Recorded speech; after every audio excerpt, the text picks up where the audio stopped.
Hello, Mr. Field. Are you still here standing by? You have me until news time in an hour. Need to see what else our leader messed up today. Yeah, nothing to see over here, Fred. Man, I've been keeping up with the news so much that it's literally been making me sick. So I've been trying to balance health with all of that crap. And it's really hard because that crap is not healthy. So let's get started. I don't know if you're still here. I hope you are. Let me highlight your comment, pin message. Somebody's here. Is it you? Okay. Hit your like button if you don't mind. I would be much appreciative. And turn on your notification bell to ring. Share a video of mine with somebody that you think would like my channel, and make sure you're still subscribed. If you are subscribed, everything I say is simply my opinion for the sake of hoping to start a conversation, open up a discussion, learn something, be educational. All my videos are made for YouTube. It's an entertainment platform. So today is June 1st, Sunday. It's just a little bit after 5 in the evening. So, good evening, folks. I hope that you're here. Can you hear me? It looks like my thing is all plugged in and working. If you want to let me know if you can hear me. I don't know if you're still here or not, Fred. I'll just start talking about the things that I wanted to talk about today. So, my last video was the day before yesterday. And Fred Field says, here, yay, nice to see you. How are you today? Happy June. It's really happening, huh? Like summer. Summer is ready when you are. Some lyrics from a Breeder song that I love. It's called Saints. If you haven't heard it, I'll put a link to it in the description. It's the bomb. Breeders are a local Ohio band, and they were discovered by Nirvana, and they're still around. They do have a guy in their band, even though they're named the Breeders. You would think that they'd be a bunch of women, right? But they're not sexist like that. Their drummer is a dude. And then the two main people in the band, well, they're all main people, but the two that started the band are identical twins. Kim Deal and her twin sister, Kelly Deal. So I'd like to tell a little story about that real quick, if you don't mind. Real quick, because I want to get into the cases.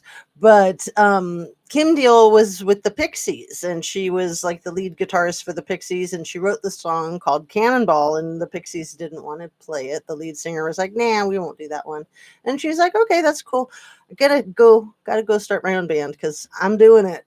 So she called up her identical twin sister, who was an engineer for Wright-Patterson Air Force Base at the time.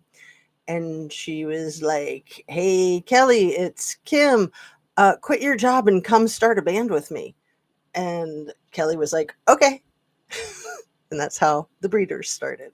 So then they found this British lead guitarist who's phenomenal, a female, and then the guy who's the drummer. I don't know their names, unfortunately, but I know enough about the band to enjoy that song. Cannonball is a huge hit. Like, that song made them kind of a household name.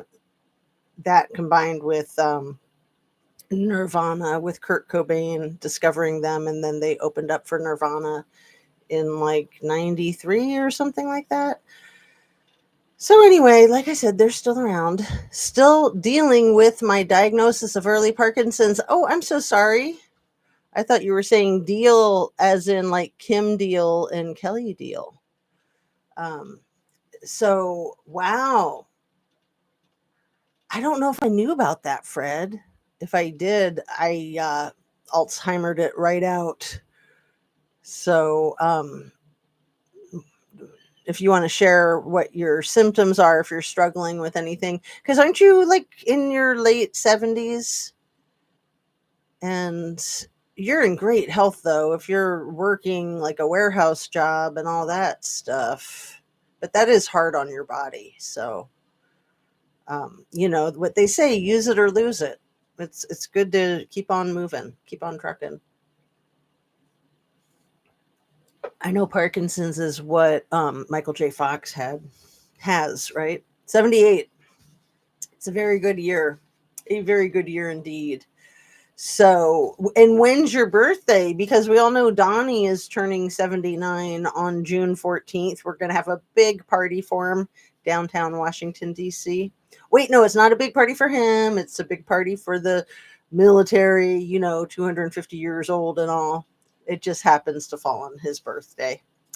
He's kind of bummed about it because, you know, he wanted to like go to Chuck E. Cheese and have pizza and stuff. But oh no, he's going to have to deal with the big military parade. Poor guy. We'll throw a big party like that for you too, Fred, if you want. Okay, so horrifying. The sickening news. Where to even begin? I mean, they're deporting people left and right. They're not backing down on the tariffs. They're actually like kind of doubling down on the tariffs, even though it was deemed that they were all illegal. Then they put in an appeal, and the appellate court said, well, you can go ahead and keep your tariffs while you're in the appeals process, which is really weird. Coupled with poor leg circulation and hole in my heart too. LOL. Right, the hole in the heart, that sounds symbolic more than anything else. I'm sorry. Yeah, that is rough, man. But you must be tough. You must be tough to be dealing with all three of those things and still getting up early and working. That's amazing. Hats off to you, Fred. That is seriously amazing.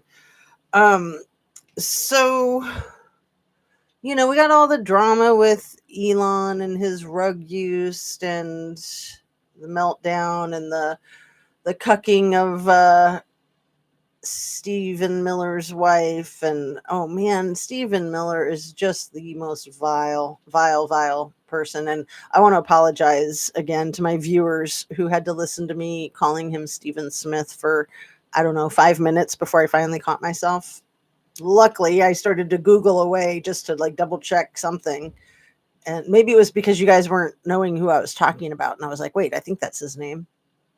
Anyway, so yes, Stephen Miller is 39 years old. He's the guy I was talking about in my last live that has been basically a Nazi and a very vocal Nazi since he was a youngster. And there's videos of him on the interweb spouting off about that crap, even when he was living in Santa Monica and going to Santa Monica High School, which is just infuriating to me because that's my old stomping ground. And my sister went to Samo High, and I would have went to Samo High had I not moved to Ohio. And I mean, it's a big school, so of course you're going to have all types, but like, that's just so freaking uncool. And it's just really extra bizarre to me that he was bred right there in Santa Monica, born and raised, and becoming a fascist in Santa Monica. Yikes. Okay. So the thing about George Floyd, I'm talking about it again because it's so disgusting. Trumpster Fire is threatening repeatedly that he's going to pardon Derek Chauvin. Part of me thinks that he won't do it because he would have done it already. He would quit talking and he would just do it. Another part of me thinks that he will do it because I don't think I need to go into my reasoning for that. I mean, I could if you want me to, Fred, let me know. But since I was talking about the George Floyd situation in my last video, I, of course, did a deep dive, and I've been learning much more about it than I ever wanted to know. Literally, it is sickening. It's literally absolutely vile and disgusting and heartbreaking. And I do need to talk about it. It'll help me. It'll help me heal from feeling so sick over it. And what's going on with this red? Why is it looking like it's an egg shape instead of circular? You guys probably don't care, but I like to zen out on my globes while I'm talking, and it's there. That's a little bit more round now. It's weird. It's just, an optical illusion. Anyway, lots of questions about George Floyd. It's everything that I do deep dives on. The more I learn, the more I feel like it makes me question. You learn a lot and then you have more questions than you do answers. So I wanted to go over it. And is it a case that you're interested in, Fred Field? I mean, were you living in Chicago when it happened 5 years ago? And I would think that there were probably riots in Chicago. I mean, it was nationwide crazy. They opened up a GoFundMe that I think within days was like the highest grossing GoFundMe in all of GoFundMe history. I want to say like around 13 million or something like that, like practically overnight. And yeah, um, a couple of things about the situation that are so hideous. It's really hard to watch. I hadn't watched any of the trial because the whole thing was so hard to watch until just in the last like 48 hours. I have watched parts of the trial. And where to begin? It's a really bad situation, right? I mean, Mr. Floyd was looped, to say the least. It was about 7:30 at night. It was about 7:45 by the time his night and his life were over. I think he'd been in the Cup Foods and hanging out outside of the Cup Foods for maybe 20 minutes or more. This was Memorial Day 2020. And so it's a national holiday. And I think a lot of people drink beer and party hardy on national holidays. And, there's always a lot of extra fatal car accidents and that kind of thing, unfortunately. But the way he was acting leads me to believe that he was definitely loaded. And I didn't look to see what the toxicology said, but I know that the word on the street is that he was high on something, a substance. And then I'm thinking he probably had alcohol in his system too. Like, I think a lot of people drink a lot of beer all day long on Memorial Day. And he kind of seemed like that, just kind of like tuckered out like the end of the day, but he was still flying high. Like he was looped. So he was acting weird. He was in a good mood, but too good of a mood, right? And then he purchased a pack of cigarettes with a $20 bill that the cashier thought was counterfeit. He wasn't sure how to handle the situation. What I didn't know is that it was kind of common for them to get counterfeit 20s, like I think all through the city. And I don't know if it's like that in every city. But, I know when I'm using my 20s, almost all the stores take a pen and mark it to see if it like changes the ink or something, right? It'll tell them if it's counterfeit or not. And they do that with 20s, 50s, 100s. And I don't know if maybe the kid didn't have a pen, but the kid was like 17 years old. Hold on, let me get Coco in. Come on, baby. Hi. Hey, girl. It's always like a vacation for her to come in here and not get bugged by the little annoying dogs.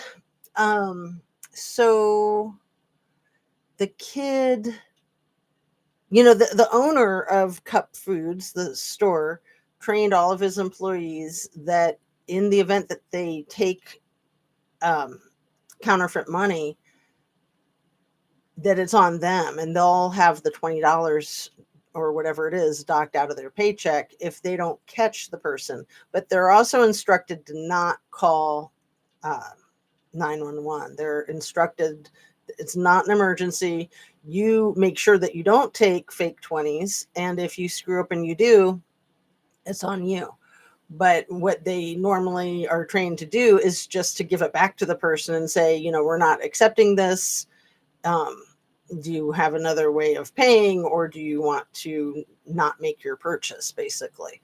And so the kid wasn't really suspicious of it, or he wasn't sure until George Floyd had already left the store. And then he called his manager and they were kind of dinking around about it. Anyway, they called 911. So it's hard for me to say whether I think that the store was intentionally tipping off the police that George Floyd was there. I don't want to jump to that conclusion. Like I had said in my last video, I definitely don't want to jump to that conclusion. It's a possibility, but I think that from the evidence that I've seen so far, I want to retract that opinion that I thought that it was a setup from jump. I think that what happened was that it was a bad situation, and when the police got there, they got George's name from him. They knew he was George Floyd, and I think that Derek Chauvin had that long-standing beef with him, and he would have recognized him just looking at him, but if he didn't recognize him looking at him, he would know the name. So they had his name. And then things just went from bad to worse, as we all know, infamously, and George Floyd lost his life. And it wasn't just Derek Chauvin that did that. It was 4 officers that did that. Derek Chauvin was like the head of the snake, but the 3 other officers knew damn well what they were doing. And I also very much believe that the medics, when they got there, they must have been giving a code like that this person already passed away while under arrest, because when they got there, they were in no hurry. And I don't think they did take his pulse on his neck. When the one medic bends down, I think he's just shining a flashlight in his eyes, and that's it. He's not looking for a pulse. He's not checking for breathing. And in the event that he knew that it was lights out for this man, for this patient, he should have immediately been doing life-saving measures and chest compressions. And in fact, the off-duty firefighter, Genevieve Hansen, that was there trying to intervene, she wanted to jump in and do chest compressions, but she knew better because she was a professional. You don't jump in, you make sure that you have clearance from the people that are on the scene in charge. But that was essentially what she was trying to do when I listened to her testify on the stand, was she was hoping to deliver some life-saving measures because she could tell that he had lost his life. She knew that he wasn't breathing, and from looking at him, she didn't think he had a pulse. That's why she was demanding that they take his pulse, and they wouldn't do it. And why wouldn't you do it? They wanted him to go, is my opinion. And that when the medics got there, that maybe it's not that they all had this conspiracy to begin with. I don't think that anymore. I think that it was more like a cluster of one bad thing after another, and that these things happen. And I think that it's common practice, probably more there than other departments, but that when things go south like that, they're going to cover it up. They're not going to say, well, this person passed away while we arrested them.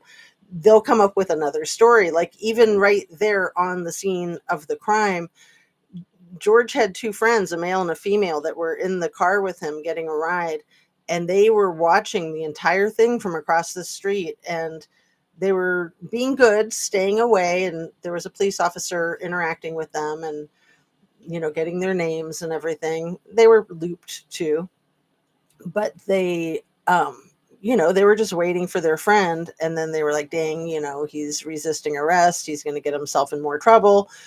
And then when they realized that he was hurt, they were like, what do you mean? You guys hurt him? And they were like, no, he hurt himself. and then eventually they came to realize that it was lights out, and they were just mind blown.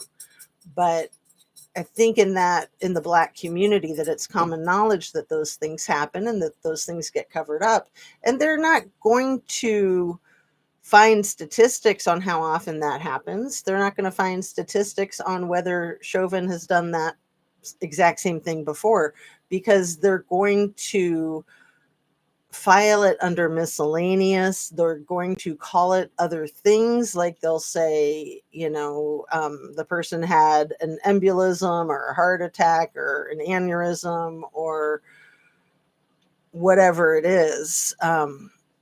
It happens. People pass away in the custody of officers. Maybe they vomited and choked, suffocated, drowned in their own vomit. And sometimes it's due to the excessive use of force. It's not always due to the excessive use of force, but the officers need to do their jobs and do their jobs well and not endanger themselves or anybody else. So I feel like I have a much broader understanding of the whole situation because I watched so much footage. Oh my goodness.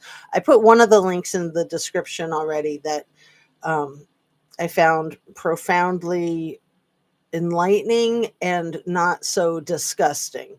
The clip is about 20 minutes long. It's a physician testifying during the trial, testifying to exactly what he sees in the videotape footage and what was going on physiologically to cause George Floyd to lose his life. And it wasn't just the knee on the neck, and it has nothing to do with whether he had a tumor or if he was on drugs. And those things, those theories started from the mouth of Kanye West. George Floyd's family sued Kanye West for starting those rumors because, just when you think things can't get any worse, in comes Kanye West making it worse. So they filed a multi-million-dollar lawsuit against him and settled for, I don't know how much, an undisclosed NDA. But, it doesn't matter if he had a tumor. It doesn't matter if he was high. It doesn't matter if he was drunk. Those things certainly make the situation more dangerous, and police have to know how to handle those situations because a huge percentage of their calls are for people that are intoxicated one way or another, or maybe having a mental health breakdown, or both.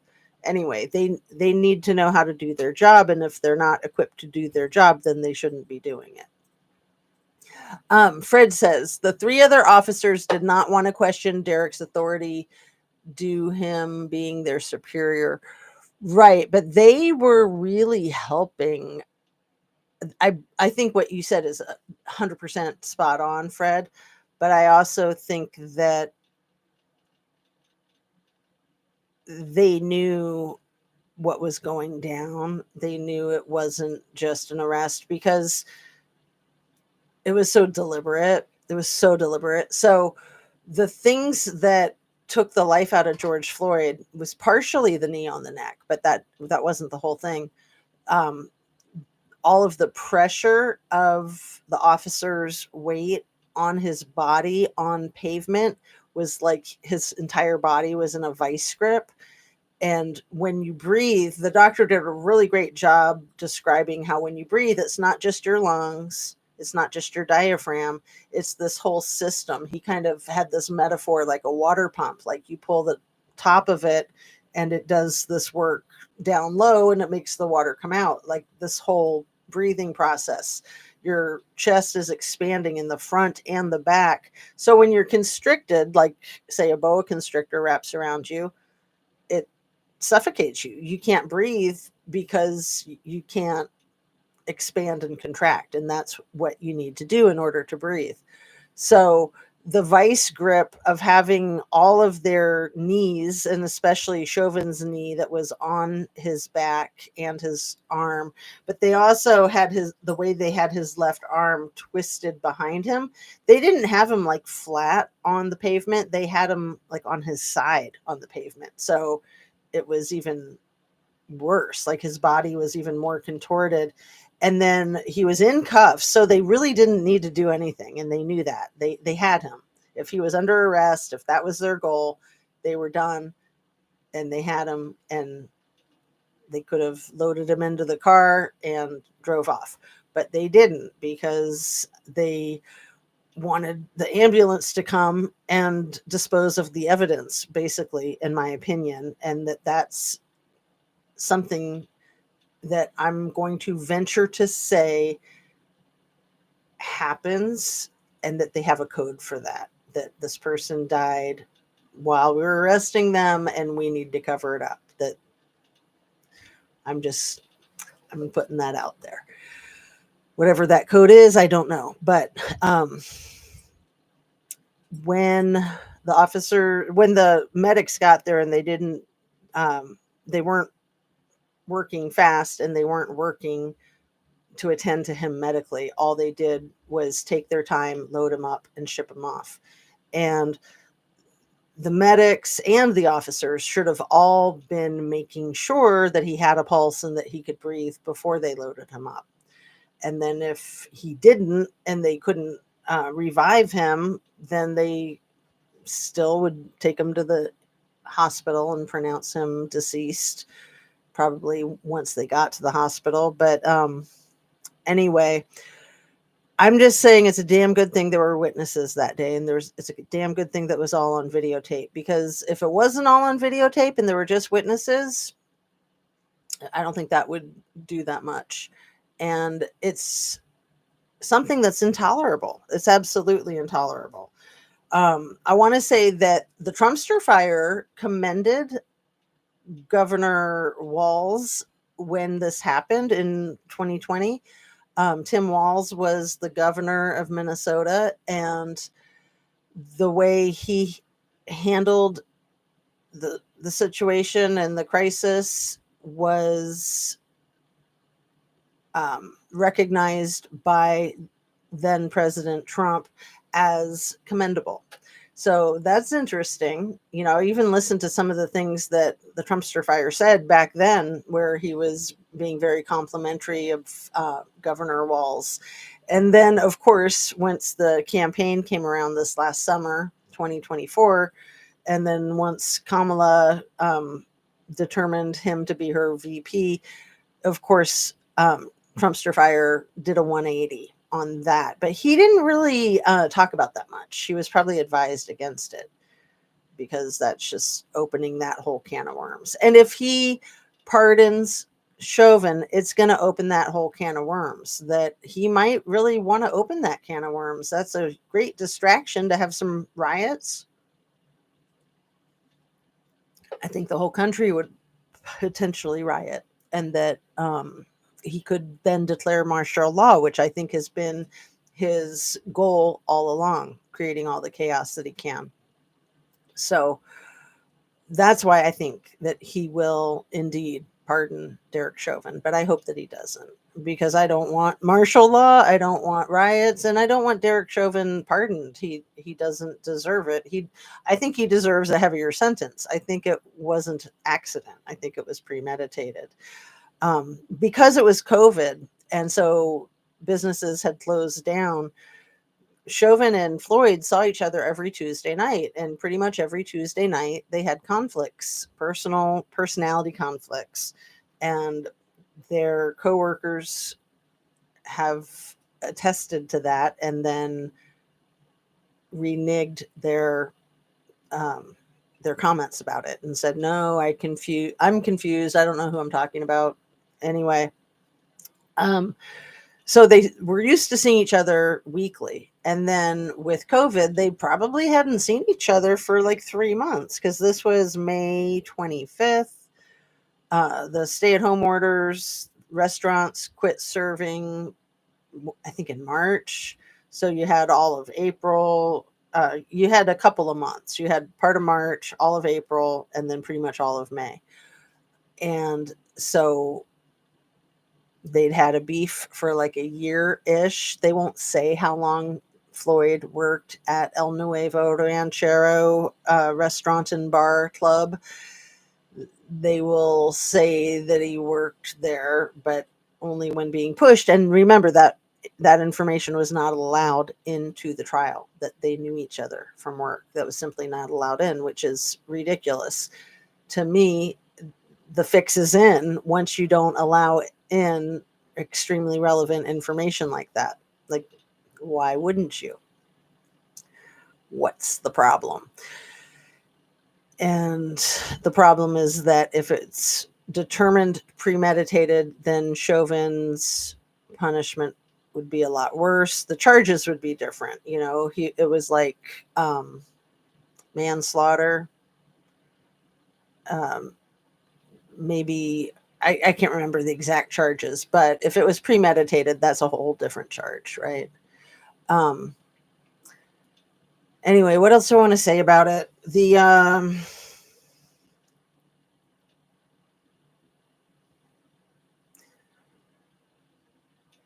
woman that was there that he was giving a ride to was somebody that he bumped into in the store, and it's on the surveillance footage. And she said that they used to be girlfriend and boyfriend, and that she had just asked him for a ride when she was in the store. I thought that was interesting. And I think that he had a steady girlfriend for about 3 years at the point when this happened.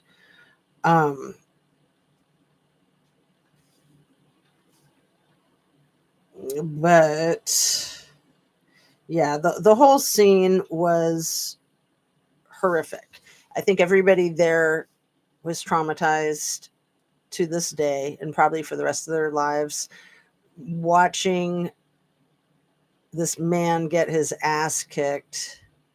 This very large, athletic, extremely muscular, 6'5", give or take an inch, very buff. He looked like he probably lifted weights routinely, if not daily. And, you know, the life was just snuffed out of him.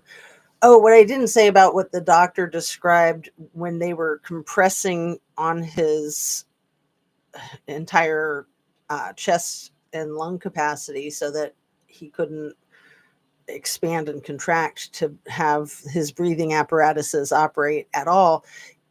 While they were twisting the left arm, both arms were in cuffs, but that left arm was like going across his back. And then Chauvin, I think, or maybe it was actually, I think it was Officer Lane, I think was the guy's name, the one in the middle, the one behind Chauvin, was like doing something that was pushing the handcuffs into the bottom of his ribs and kind of like up, like so into his lungs, like from behind. So those handcuffs played a role. I can't remember the medical term that the doctor used. I wish I wrote it down, but it was something to the effect of like when a doctor's performing surgery and they use a tool to pinch off an artery so that, you know, it blocks any movement, whatever term there is for that. He said it wasn't that completely, but that it was almost that completely. Like his ability to breathe was interfered with, of course, by the knee on the neck, of course, by like the whole torso being in a vice grip, but that the handcuffs in particular, and I think that Officer Lane, if that's his name, that he was either using his hand or his knee on those cuffs. There's some footage of it that you can see, and that's what the doctor was using to determine his assessment of what was going on, creating George Floyd's life to be over. So he went into great medical detail. And like I said, I put the link in the description to that. I put another link in there too, and I'm trying to remember what that other link was. It was something entirely different. Oh, it was really funny. Oh man. Yeah, we have to have some comedy. It's heavy shit. The other link that I already put in there is a comedian that I am brand new to, and he is imitating Elon Musk, and it's spot on. So I will recommend that you watch that, and I won't give it away what it is that he's talking about, but he's pretending to be Elon Musk. So the way he's talking and rolling his eyes and stuttering and just being a goofball, and he does it really well. And then the things that he says are hilarious, hilarious. And yeah, I think it's important to balance the truth, the reality that can be so heavy and so literally sickening. Like I think it really can make, I think all of this stuff is so toxic. It can make us sick if we're not careful, if we don't take care of ourselves, if we don't take breathers, if we don't smell the roses and play with the kittens and tickle the babies and drink our water, get our fresh air and sunshine, the stuff. If we don't do all the things and we just get sucked into all of this toxic true crime stuff, it'll probably suck the life right out of us, right? But comedy, I think, is a great way to kind of breathe the fresh air back into your system. At least it is for me. It's one of the things that really keeps me going. Comedy, art. I think that's why it's so important to me to have my silly, goofy lights and everything when I'm here talking to you. So yeah, that was the main thing I wanted to talk about, was the Floyd crap. And then I wanted to talk about the Epstein crap, because I also think that Ghislaine Maxwell is going to get pardoned. I also think that Diddy is going to get pardoned. And I hope I'm wrong. I hope none of these three get pardoned. I hope I'm wrong about each one of them. It's a very tight rope that the Trumpster fire has to walk with these cases. I think, he wants to appease his MAGA folks, and he wants to not, he loves owning the libs and pissing people off and being controversial. That's what he lives for, to grab the headlines. But he doesn't want to make himself so unpopular, right? Like if he were to be aligned with pedos like Epstein, Maxwell, Nasser, Diddy. The Diddy case, they're not talking about the underage people that much. They're just talking about people that are of age. The whole underage thing is a whole nother can of worms. But Donnie tries to say that he had no idea of what Epstein was up to, when we've all heard the tape a million times of that quote where he says, oh, Epstein, he's a great guy, we're great friends. I'm summarizing or paraphrasing. And, it's even said that he likes the beautiful women as much as I do. He just likes them on the younger side. So he did know. He did know. And then, he's trying to claim ignorance. Like, oh, I didn't know. As soon as I found out, I distanced myself. No, I think that that's a lie. I don't think that he distanced himself when he found out. I do think that they had a falling out in the early 2000s when they were both bidding on a mansion in Palm Beach. And I think Epstein won the bidding. But I've always suspected that it had something to do with, I don't know, question, not a statement, but a question, maybe possibly some cucking. That term, it's a new term to me. I don't like it, but I think that that's a huge element of how these folks roll and what they're into. So apparently it was Ghislaine that introduced Melania to Trump. I don't know the whole backstory of that. I think that both Melania and Donnie will admit to the first time that they consummated their relationship was on the Lolita Express. So their whole relationship ties in with Maxwell and Epstein. And when Maxwell was sentenced for her felony convictions of trafficking minors, and Donnie was asked publicly if he had any words about Ghislaine or something like that, and he famously said, I just wish her well. And she'd just been convicted of the pedo crap, and all he has is niceness for this monster. Again, he's walking on a tightrope. He doesn't want to piss her off, and then she's already behind bars, so what does she have to lose? She can take him down too. And when she's asking him for a pardon, like she apparently is currently, he's got a lot at stake. If he denies her request, she could do some damage to him, in my opinion. If he grants her request, I think that'll do damage to him also.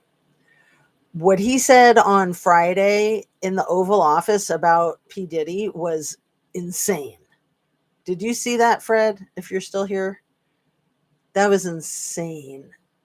Again, to paraphrase, how did he answer? Something to the effect of, well, I'll have to see. I think if someone's been treated unfairly, yeah, I'll help them out. It doesn't matter if they like me or not. It doesn't matter if they've been nice to me or not. Diddy used to like me a lot. And then when I ran for president, I think he distanced himself.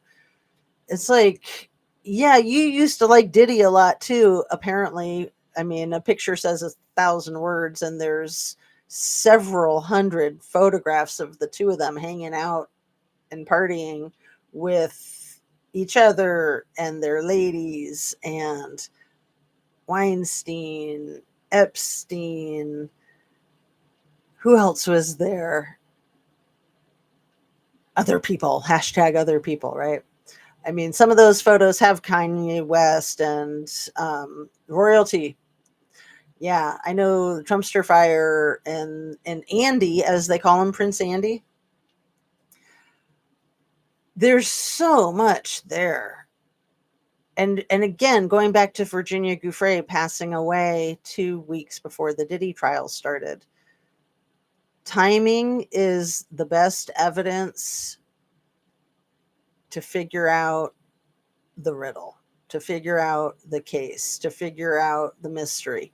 Timing is some of the top most important evidence that you have. So her passing away 2 weeks before the trial starts, I don't think that's just quinky dink. And again, going back to her getting in that fender bender with the school bus in front of her property and putting up that weird photo of her bruised face, saying that she had 4 days to live because of kidney damage or something like that. And then she offs herself. Like, that's just not even, like, the story isn't even like strung together. Like, I just think it's pure confabulation, all of it. The whole story about, I think that, yeah, there probably was a school bus and she was in a car and her ranch handler was driving, the woman in her early 70s, trying to turn into the driveway of her ranch property is where the accident happened. But they left that information out, that it was right in front of her driveway. Why leave that information out? It's very relevant. Why would you try to hide that? It's not random that they left that out. I think they tried to hide it because then it looks more like she was targeted, because you're going to find somebody at the end of their driveway a few times a day, most likely. So I just think there's a lot to be suspicious of in her passing, just like there's a lot to be suspicious of in Jeffrey's passing. And in my last video, the day before yesterday, when one of my viewers said that their opinion was that Epstein was still, that he faked his passing completely and that he was out on the lam like they believe Brian Laundrie's out on the lam. And I just wanted to apologize for asserting my opinion about that, kind of above their opinion, because I've gone through that cycle many times and I do feel confident that I used to have that same opinion as them, but I have since realized that there were too many people that needed him quiet, and that he was such a narcissist that he probably wouldn't have taken his own life. He probably thought he was going to get another sweet deal. I mean, why would he take his own life when look at the deal that Acosta had given him 10 years earlier? He wasn't expecting to have the book thrown at him. He's like connected to world leaders and he runs the world. As far as he's concerned, he's a billionaire and he's got dirt on everybody. So he knows people are going to do him favors and get him out of trouble. So yeah, I really don't think that he did it himself. And I don't think that he had enough cooperation from the people that wanted him quiet to help him get a body double in there and do all the things that it would take to fake his own death. I don't think that that could have been done. I think that, and I could be wrong, but I think that something happened that wasn't self-unaliving, that took a lot of orchestrating. It took a lot of cooperation. It took a lot of money. It took a lot of power. Look who was in power. Not only the president at the time. Again, this is 2020. So this is a couple months after the George Floyd thing. This is August 2020. No, 2019. Sorry. He was president until January of 2021. Sorry, I got my little wires crossed there. I do that, don't I? So this was 2019 when this happened. So this was a year before the COVID, almost a year before the COVID. So August 2019, not only was Donnie the president, but the attorney general was William Barr. And what a lot of people don't know, and I didn't know until I started deep diving all this victimization of Epstein and his affiliates. Where was I going with that? William Barr. His father, Donald Barr, I think is his name. Hopefully I'm not getting my wires crossed. William Barr, Donald Barr, is the person who hired Jeffrey Epstein to teach physics and math at a high school, an elite high school in New York City in the early 70s. So it was pretty much Jeffrey Epstein's first job, I think. I think he went to college and dropped out. And then he got this great job at Dalton High School. And I think Donald Barr was the headmaster. When he hired Jeffrey Epstein, he didn't check his credentials. He didn't know that he dropped out of school. He didn't know that he didn't have the bare minimum requirements to teach. He could do the teaching, but he was also inappropriate with everybody. Like he dressed like a pimp and he flirted with everyone. So, I mean, I think Hawaiian shirts and fur coats or something like that is what I remember. But this is at like a prep school in New York City, right? I mean, sure, it was the 70s, but still. Anyway, it was from that job that he launched his multi-billion-dollar entrepreneurship. So from that job, he got an offer on Wall Street. And then when they hired him on Wall Street, they found out that he didn't finish college and that he didn't have any credentials. And they gave him a chance anyway because, he looked so sharp in that fur coat. And that's just my opinion. I mean, why else are you going to give somebody that opportunity when you realize that they've basically lied about their credentials? So then from the Wall Street thing, he went off into his own thing. Leslie Wexner hired him to be basically his personal accountant. And for anybody who doesn't know, Leslie Wexner, Les Wexner, is the richest man in Ohio. He owns not Bed Bath and Beyond, the other one, Bath and Body Works, and Victoria's Secret, and the Limited. He started with the Limited in the 80s. So Express, which is Limited Express, at one point, I think Abercrombie and Fitch and Hollister and American Eagle, maybe a whole bunch of them that all go together. The enterprise in Ohio is in New Albany, Ohio, and Epstein was sort of Wexner's little protege, basically. So he's currently, I think, about 87 years old, still married, living in New Albany, and still the wealthiest man in Ohio, and basically made of Teflon and untouchable.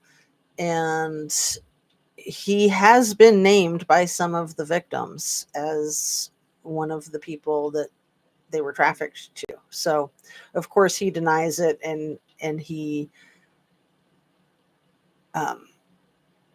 only been accused. He's never been charged. Let me be clear about that. So, the people in power in 2019, the Trumpster fire William Barr. William Barr should have never been allowed to have anything to do with anything Epstein. He should have had to recuse himself because of his father's deep involvement in Epstein's success. I mean, it was the affiliations Epstein made at the Dalton School that got him to be a financier, if I'm saying that right, the fancy word for financier. And then he took off because Wexner. And Wexner took him under his wing to be his personal accountant, and he didn't need any more clients than the one. But then he did branch out and get more clients. But you couldn't become a client of Epstein's if you were a millionaire. You had to be a billionaire. So he was extremely loaded.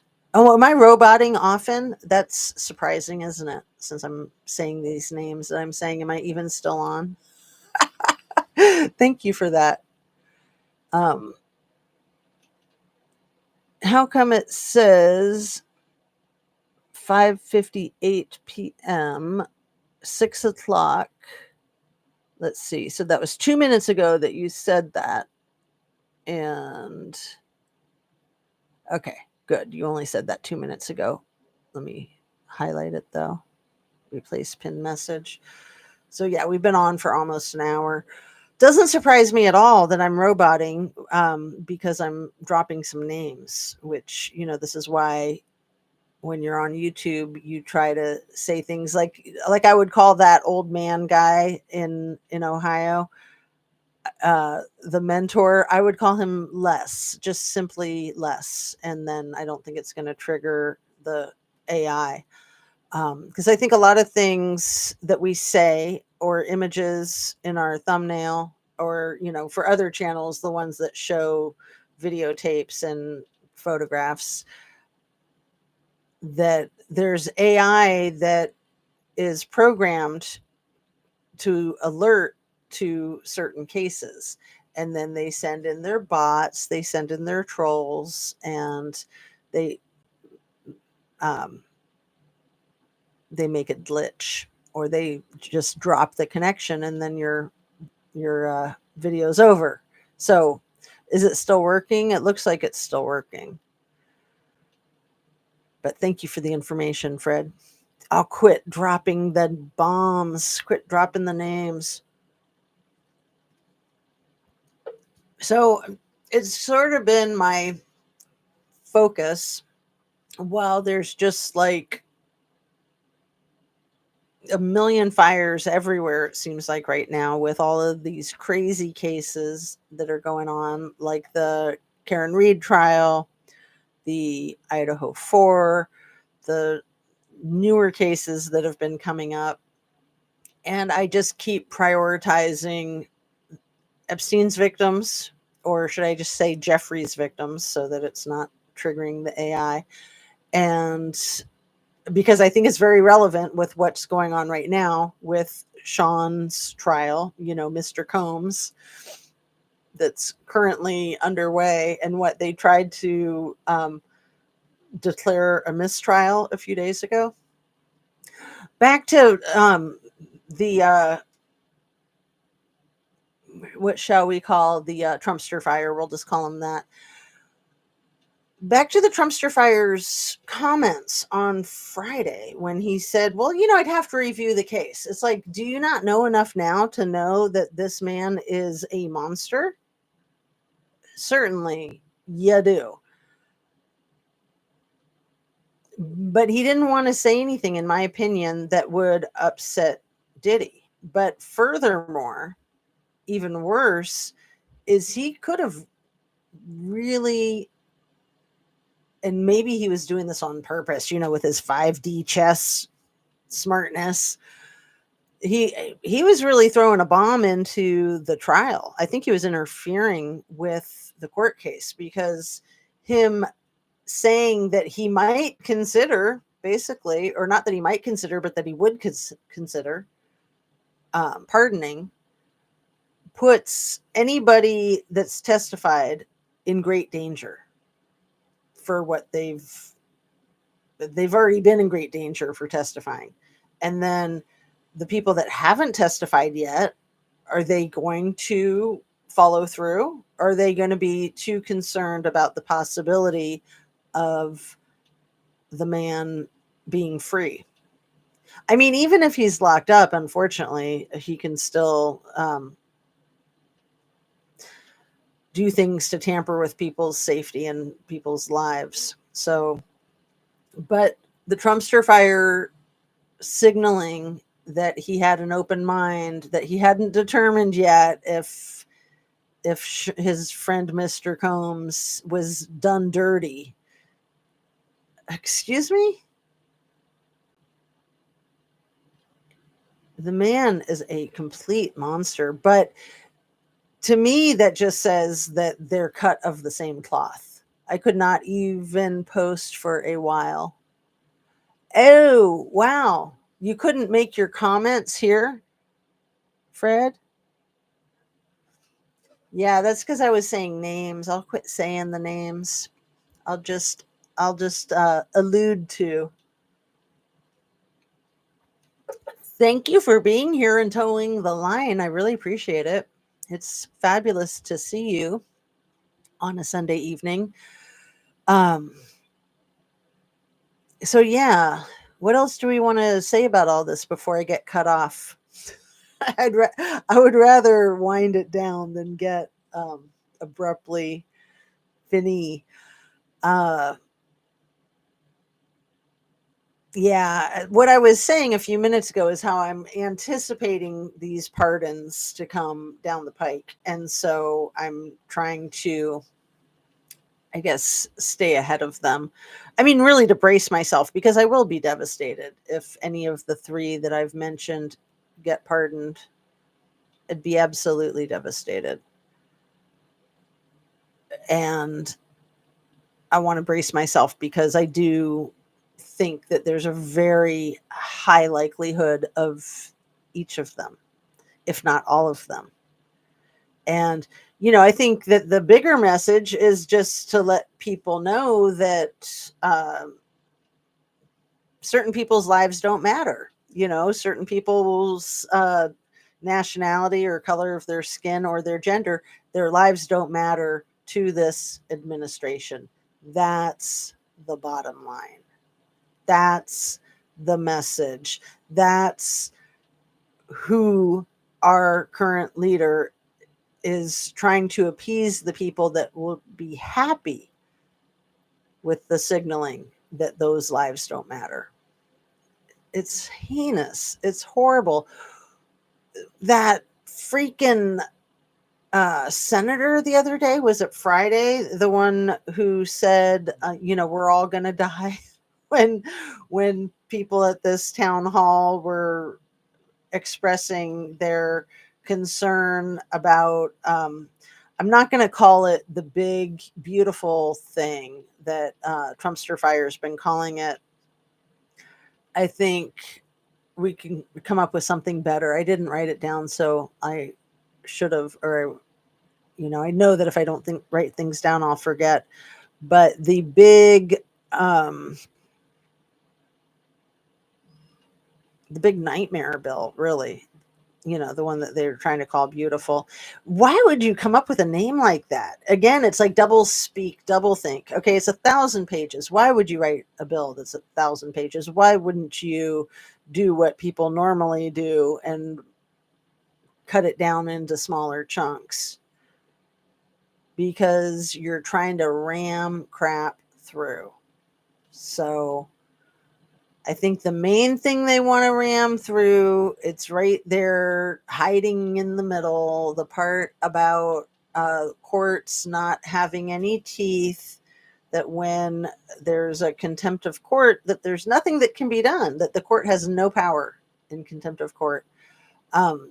Stephen Miller has been trying to redefine what democracy is in his argument since the courts shot down the tariffs last week, saying over the weekend that that judges interfering with a dictatorship basically is undermining our democracy, because he's trying to define democracy as what the definition is of a dictatorship. You don't have one person calling the shots. You've got checks and balances. That's what makes it a democracy. It's absolutely ridiculous. But that's part of that whole 1984. Most of us have probably read that book and remembered, like, to me, I don't remember much of the book other than the double think, double speak. So by calling something beautiful when it's ugly, it confuses people. When you call your enemies your friends and your friends your enemies, it confuses people. And literally, that's exactly what Trumpster Fire was doing early in this administration of his. Maybe before he even took office. It might have been while Biden was still like the lame duck president, during the time from the election until the inauguration. And he was saying that, our countries had this idea of who these other countries are and their leaders and how they're our enemies. And maybe they're not. Maybe they're not our enemies. And maybe the ones that we thought were our friends, maybe they're not our friends. And man, he's just been hosing everything up with all of that. And I want to say very effectively, but it's so many people see through it. I think he's lost a lot of support. And, I will say again and again that I don't believe that he had the support to win the election legitimately. I will put the links again in the description for today's video of some of the most recent data and election results, the number crunching from the Election Truth Alliance, where they are really able to detect exactly where the election was tampered with. Going through state by state and precinct by precinct and vote by vote, basically, because that's how you have to do it. So they're doing it. Will anything be done about it? I don't know.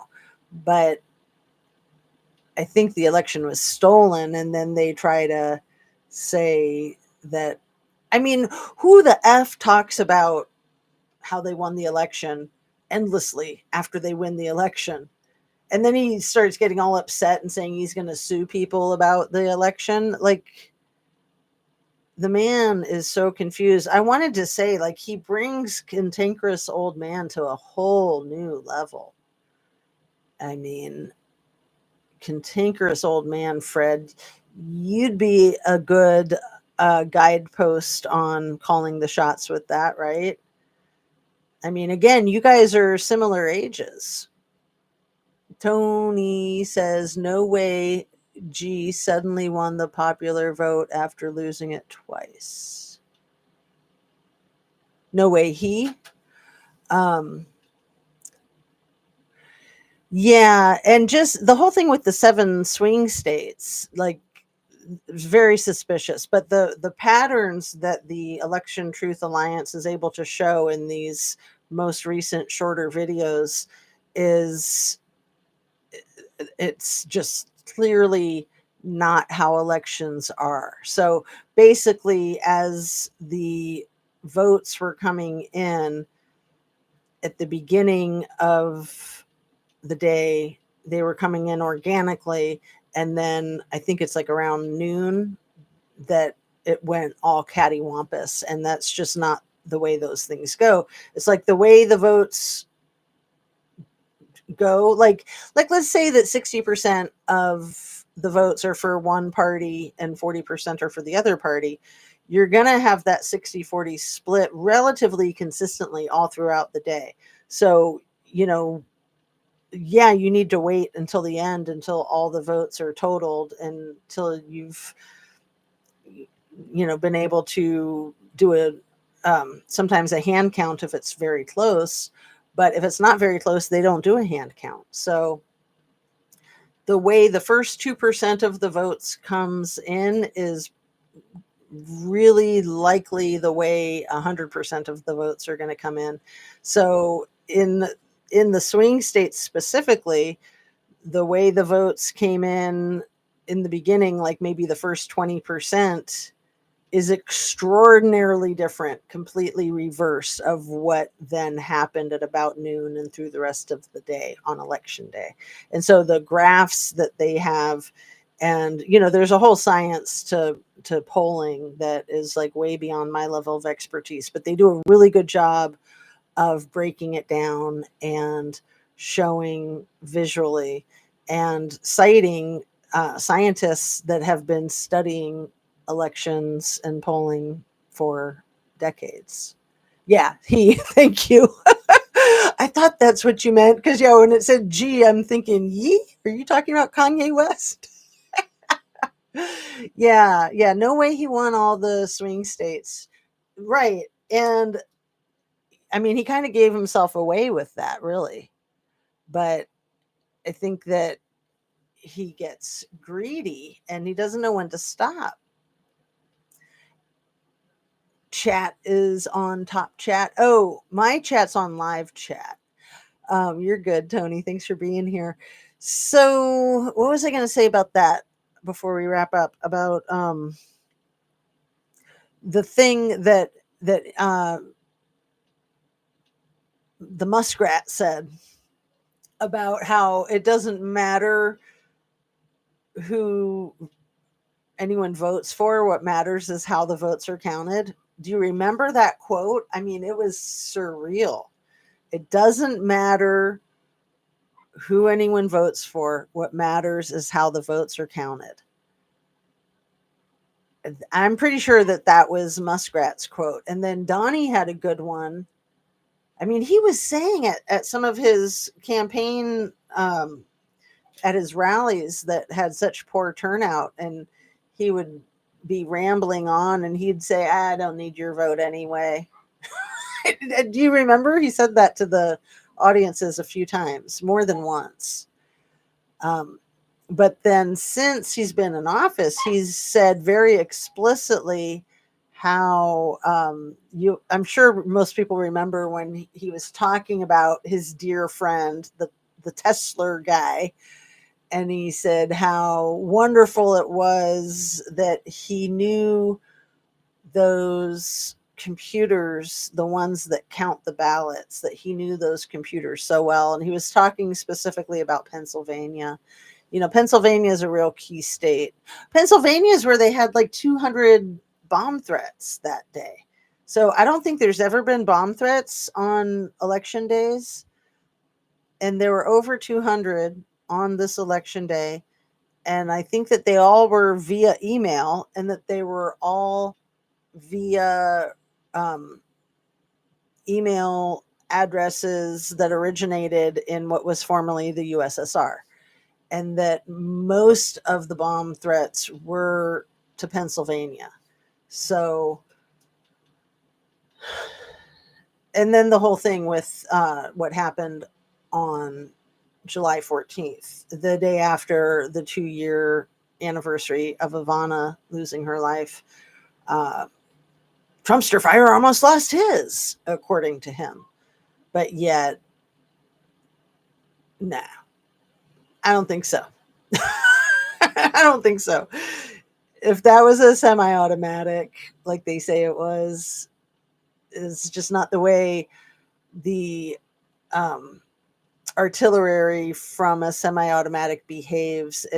It's like that's the way a bullet from a gun, from a pistol, from a shotgun behaves, is it just goes straight and it might scrape something, right? The way those other rifles,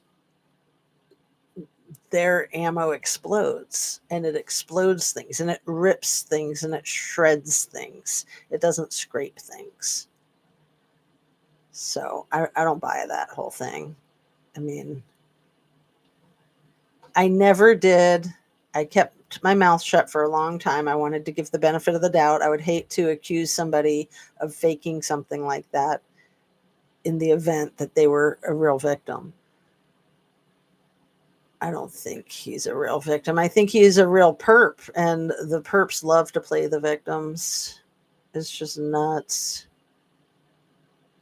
Anybody that's here listening that doesn't know the reason why the Tesla guy would put the little ex-boy on his shoulders, do you know, Tony and Fred, if you're still here, that he didn't put the child on his shoulders just for fun to, ride on his shoulders. He put that child on his shoulders because he was afraid that he was going to be a target. And I can't think of any person in the world who, thinking that they would be a target, would put their child in as an obstruction to the harm and the target, put a child in between there. I mean, I think he was wearing bulletproof vests, which is one of the reasons why his body always looks so distorted and weird. But he kind of looks like he's wearing a bulletproof vest even when he's in his swimsuit. So unless he has one built in under his skin, which is entirely possible, I guess, knowing him and his little Neuralink and all of that. But yeah, he would wear the kid on his shoulders to try to ensure the safety of his head. That's insane. That is insane. So Tony says, yeah, do you know, Fred, how to take your top chat and put it on live chat so you're not missing some of the chat? And let's see what Tony says. He confessed to the rigging several times. Yes, he cheated at tabulation level. Yes, exactly. All email, and he never bitches about the shooter. That's a good one, Tony. That's a really good observation. Yeah. He does not. I mean, even it's not allowing me to. Is it still I'm still on, but it's not allowing me to highlight that. Um, he's a sociopath. Yeah, I agree. I think they both are. And then that Stephen Miller guy too. I mean, they're just they literally don't care about the health and safety of anyone except maybe themselves. But I don't think they have compassion for any other living creatures, not even their own children. I mean, Donnie allegedly has had an affair with Junior's ex fiance, Kimberly, the one who's now like the ambassador for Greece, and they're no longer engaged. And she used to be Gavin Newsom's wife. That one. I can't say her last name. It's like Guido, Kimberly, the one with like way too much plastic surgery. So she was engaged to Don Jr. for 5 years, I think, but allegedly she was having an affair with his father. Disgusting. And then his ex-wife, I always forget her name, the one who is now dating Tiger Woods, Junior's ex-wife, met him when she was dating his dad. These are some sick freaks, man. Like I said, next level. Next level. Yeah. Yes, Tony. And they speak publicly.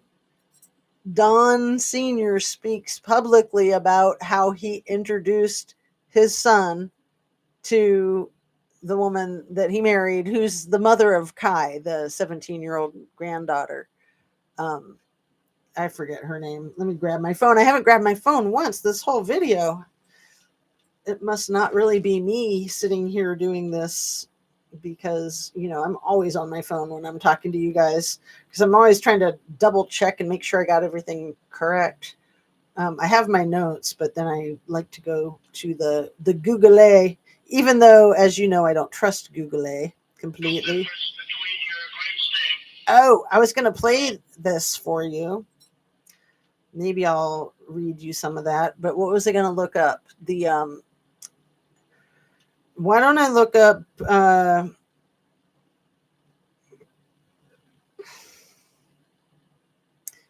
Don Jr.'s ex-wife?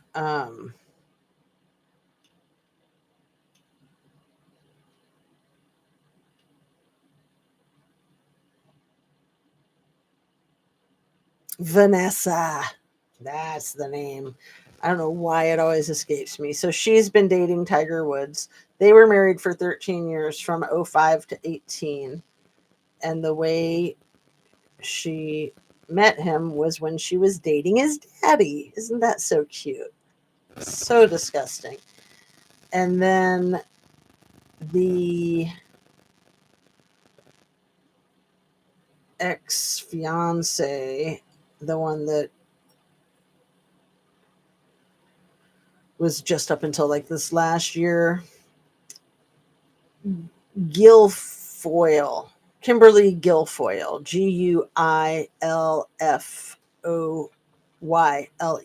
And she used to be quite the looker. And then I guess she decided she needed plastic surgery and ruined her face the way so many people that go that route do. It's pretty disgusting. It's pretty sad. But yeah, the fact that she was married to Gavin Newsom and then got caught up in all the Trump stuff, it put a whole new spin on that tarmac greeting when California burned down, and specifically Pacific Palisades burned down, and Donnie and his current robot wife flew to California to meet Gavin Newsom. And when they met on the tarmac, Gavin and Melania were kind of smooching, and she had a hat on, and she could have used her hat to get him to back off the way she had with her husband on Inauguration Day, but she didn't. She leaned up to let him in, and they were smooching, but kind of behind Donnie's back, like he wasn't looking. And I just thought it was hilarious. And then it was months later that I learned the whole thing about Kimberly being Gavin's ex-wife, and that allegedly Donnie diddled her when she was engaged to his son. And I'm wondering, like, if that's true, obviously Donnie knows it, but does his wife know it? And does her ex-husband know it? Like, that just put a whole new spin on that whole dynamic there on the tarmac. And this is how their lives are every day. Like, there's so much more that we don't see that we'll never know. Thank God, because it would probably make us all vomit, right? There is something profoundly wrong with anyone who supports the sick death cult. Well, it is so much a cult. So there's this really wild channel called Cult Knitting Lady, and I'm new to her channel. She says she grew up in a cult, and then she was military for many years, and she kind of sees everything through the lens of a cult. And yeah, it really helps to understand what's going on, to hear from her perspective. I listened to her most recent live last night when I was feeling like I couldn't watch anymore anything. It was all just making me so sick. All that, I think I really overdid it with the footage of George Floyd's tragedy. That all of that was so hard to watch. And I always looked away before, when it happened 5 years ago. Like, I would watch enough to understand what was going on, but I didn't look into any of it. And I didn't look at any of the trial. I just couldn't. It was just too much. And so I was really looking down the barrel of that shotgun yesterday, to the extent that it just really got to me. Like, I really felt like I was going to vomit. And it was while I was watching that doctor breaking it down, I just had to pause it. I was like, I need to, like, back away from the YouTube, go do some other stuff. And then when I felt like I could go back to it, I didn't watch that. I watched the Cult Lady, and she, like, knits the whole time, kind of like Wallace and Gromit, the dog in Wallace and Gromit who doesn't talk, he just knits.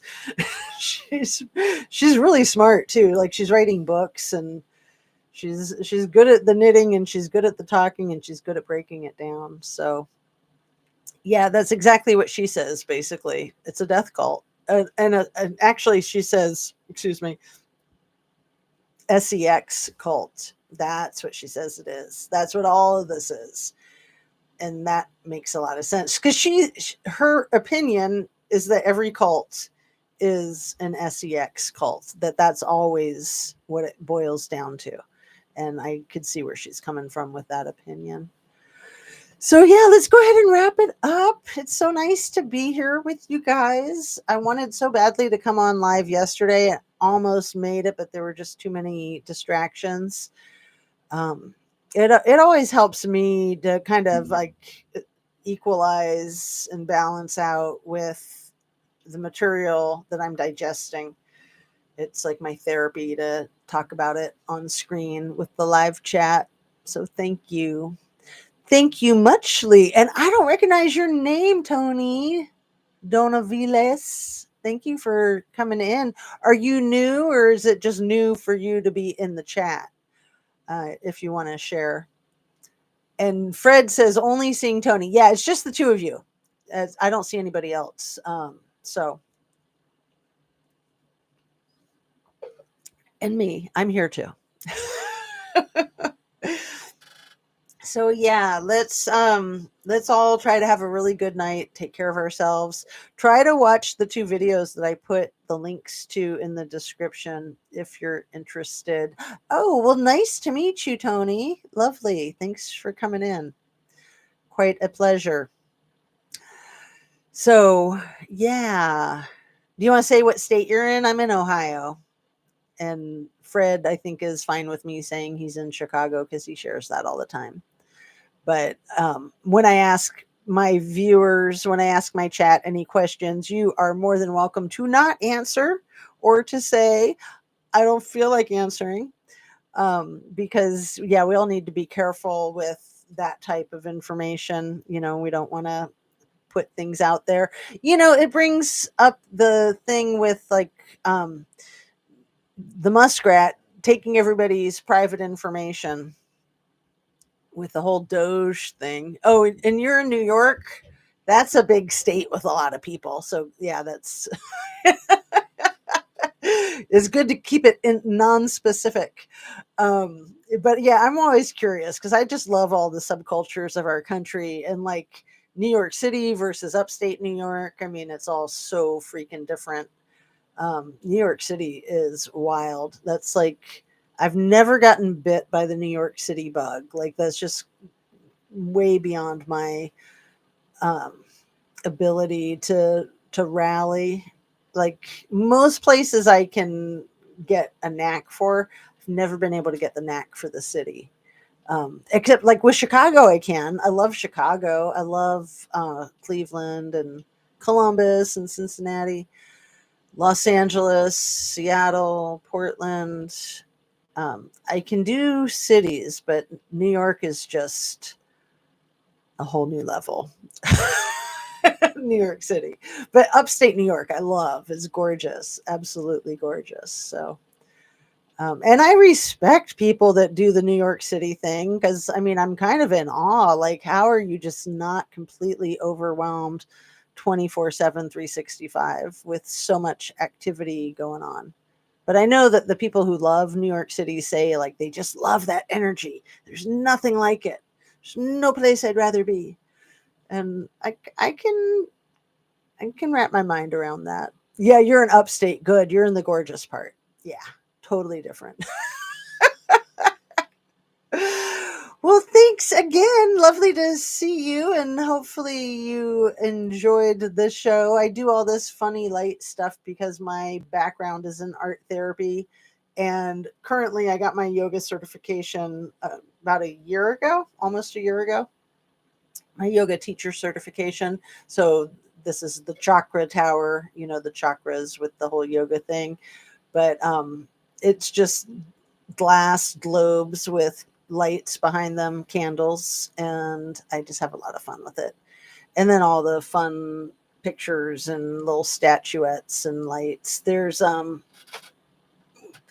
man Brando. What you got? And then what else do I have back there that's interesting?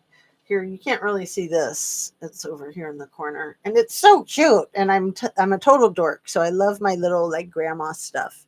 There's like 3 little tiny bunnies in there, and then it has the little door. Because yeah, I love my dorky grandma stuff. But let me drop it and break it. Not. So yeah, I got lots of silly stuff like that, like little fence and wishing well, mailbox, church, bird bath, all this stuff, all these things. What else? Statue of Liberty, Justice A to Z. So that's Justice A to Z. The love saves lives. Oh, I love the vibe of your room. Oh, you're so sweet. Thank you. I'm sure that a lot of people think it's awesome and a lot of people think it's completely goofy, and I'm fine with that. I mean, I think it's awesome and I think it's goofy. So I like to be a goof. I don't take myself too seriously, really. Oh, can I share with you guys that I decided over the weekend that I'm going to reapply to graduate schools? Like, it's time for me to get my doctorate degree or a law degree. Fred, what do you think? Dare I go to law school? Because I have a master's degree in marriage and family counseling and art therapy. And I've always entertained the idea of getting a doctorate someday. I've applied a few times, but each time that I've applied, I've only applied to one school. And each of the schools that I applied to, like, I knew that they weren't accepting applicants at the times that I applied. I just wanted to do it to experience it. And now I'm thinking I'm going to apply to a handful of schools and do everything I can to get into one of them and actually do a doctoral program. Because my daughter's in a doctoral program, and so she's going to be a doctor before me. She's just like 2 years away from being a doctor. And I don't know. I think it'd be cool. I like helping people, and it's in mental health. You can't really help people without a degree, and the higher your degree, the more you can help people. And I'm not saying because you don't have the skills or the wherewithal or the knowledge or the drive. I'm saying because of the way our society is set up. It's like you have to have the piece of paper in order to be able to do the work. So, so yeah, I feel resolved. Like I'm doing it. I'm doing it. Pretty ambitious. I don't like school. I don't like academics, but if it's material that I like, if I'm super, like when I was in graduate school, it was hard, but it wasn't that hard because I was so like it felt like what I was brought on this planet to do was to consume the information that I was studying back then.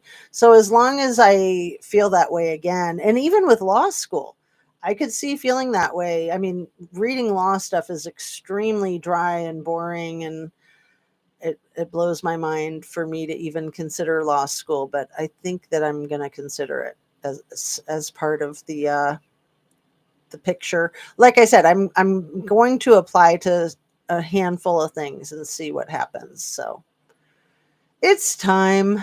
It's time. I guess because my children, I have 4 kids, and uh, we're down to just one that lives in the house. So I guess that's probably why I'm feeling like it's time, because I've been the primary hands-on parent for the last 16 years. Like we've had children for 23 years, but at first it was like we did it 50-50, and we had a nanny too. So I'll admit to that. We had each other. We did a lot of it 50-50 with the way our schedules complemented each other, but then we also had a full-time nanny. So my husband is now law enforcement, and at the time he was a biologist for the state of Washington, and I had my private practice, so I was able to flex my schedule. And his schedule is very demanding, being a first responder. So he's a law enforcement and firefighter EMT, and I still do my mental health stuff, and then I do my YouTube stuff, and I do the mom stuff. That's that's the way it is. I'll wrap it up. I'm getting rambly.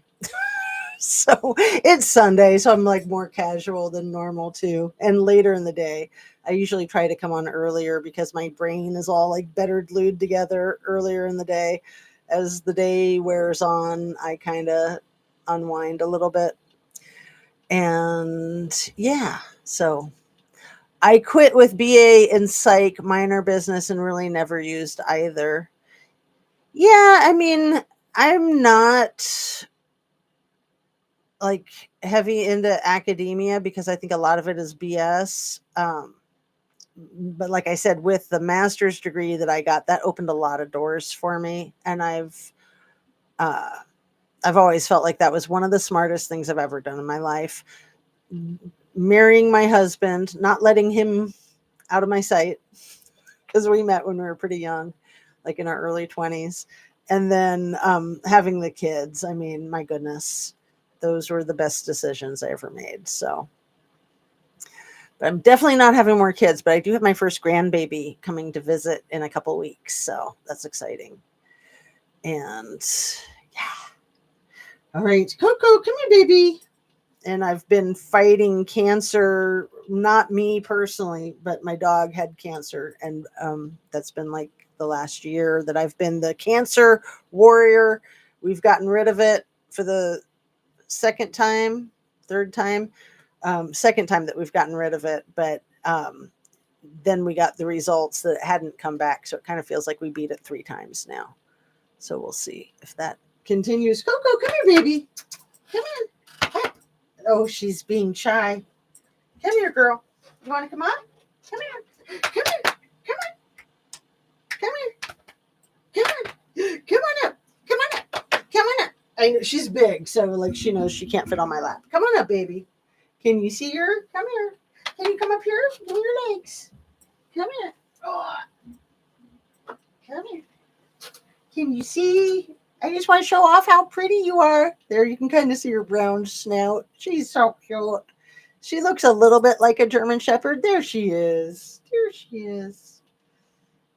Yeah, we're so lucky. We were really lucky we were able to get her to OSU veterinary clinic because they're like one of the best in the world. So they were able to get her cancer and keep her leg because the other vet was going to amputate her freaking leg. Yeah. And then I've got 2 other crazy dogs. She's my only normal dog. So, all right. Well, love and light. Peace out. Have a lovely night. And thanks again. You guys are awesome. Take care and see you soon. Drink your water and see if there we go. All right.